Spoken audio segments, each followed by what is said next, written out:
National Innovation Day to Incubation Innovation Center is 4 semester September, November semester, December to February semester. September start Innovation Council semester September.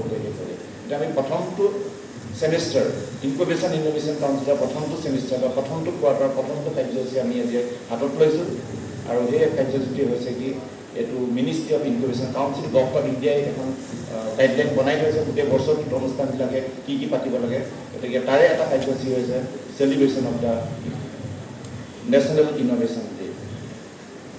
এতিয়া কথাটো আহিলে এই national celebration national innovation ডেটো কেতিয়াবা celebrate কৰা হৈছে আৰু কিহৰ কাৰণে কৰা হৈছে।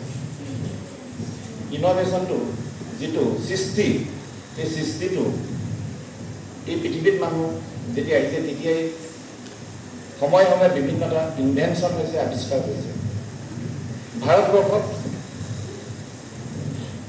নেশনাল ইনোভেশন ডে খুব কমি সঠিক নহয় 18 চনৰ মানৰ পৰা এইটো পালন কৰিবলৈ পৰা হৈছে 2018।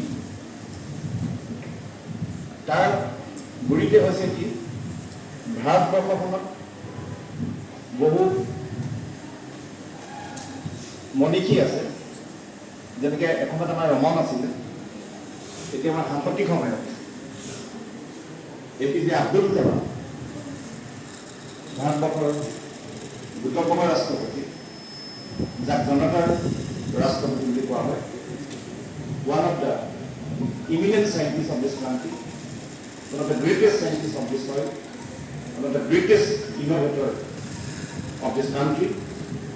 He has a lot contribution to this country. Keneba dhৰণৰ contribution আছে আমি সেইটো জনাটো উচিত।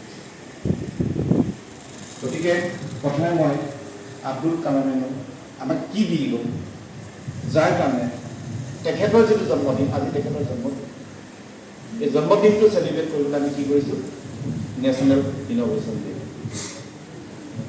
উদযাপন কৰিছোঁ। APJ আব্দুল কালাম 15 অক্টোবৰ 1931 চনৰ 15 অক্টোবৰ জন্মগ্ৰহণ কৰিছিল ৰামেশ্বৰমত।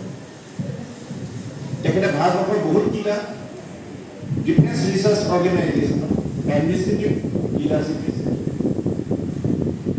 ডিফেন্স ৰিচাৰ্চ অৰ্গেনাইজেশ্যন এটা ভাৰতবৰ্ষৰ খুব ইম্পৰ্টেণ্ট অৰ্গেনাইজেশ্যন। এইটো কাৰণে